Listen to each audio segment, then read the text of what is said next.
Igan, posibleng umabot pa hanggang Disyembre ang tuloy-tuloy na pagtaas ng presyo ng petrolyo. Ayon po yan sa Department of Energy. At ngayong may big-time oil price hike na naman bukas, sa fuel subsidy umaasa ang ilang tsuper. Pero ilan sa kanila hindi pa rin nakatatanggap nito. Saksi si Jonathan Andal. Pagsapit ng alas 12, may mga oil company nang magpapatupad ng 2 piso at 50 sentimong taas presyo sa diesel. 2 piso naman kada litro sa gasolina at kerosene. Aray, mamaya kailangan magpakarga na para makatipid pa. Grabe naman yan. Sobra na yan. Sumusobra na. Sa mahal ng petrolyo, ang iba dumadayo pa sa ibang lungsod kung saan mas mura. Itong gasolinahan na to sa Valenzuela ang may pinakamurang tindang krudo sa buong Metro Manila batay sa latest monitoring ng Department of Energy. Ang diesel po dito nasa 60 pesos kada litro habang ang gasolina ay hanggang 61 pesos kada litro. Kaya ako nagpa-full tank.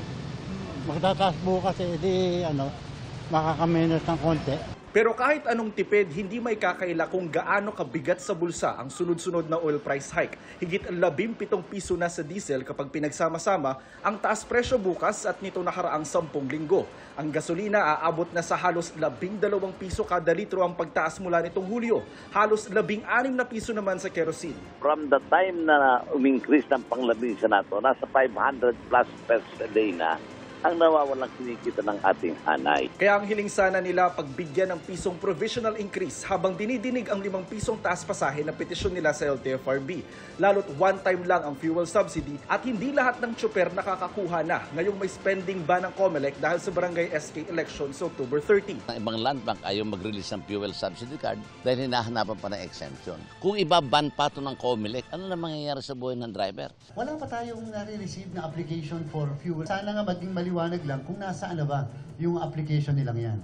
Pag nakarating sa COMELEC yan, isang araw lang aaprubahan natin yung request ng fuel subsidy exemption. Wala pang tugon ng LTFRB tungkol dyan. Isa pang napag-uusapan, tanggalin muna ang VAT at excise tax sa langis. Isa yan sa mga naungkat sa pulong ng liderato ng Kamara sa mga kinatawan ng energy sector na maaari raw irekomenda sa Pangulo. Anong presyo na? Mga 60 na ngayon, di ba? So kung kumala ng 80, pwede consider to have a temporary suspension of the excise taxes. We can already perhaps even explore buying oil early or in advance, no? And not wait till December. Ang sabi nila, gaganda lang yung sitwasyon na mas mangigibabaw o mas tataas ang supply versus sa world demand mga first quarter o second quarter ng 2024. Para sa GMA Integrated News, Jonathan Andal ang inyong saksi. Mga kapuso, sama-sama tayong maging saksi. Mag-subscribe sa GMA Integrated News sa YouTube. Para sa mga kapuso abroad, samahan niyo kami sa GMA Pinoy TV at sa www.gmanews.tv.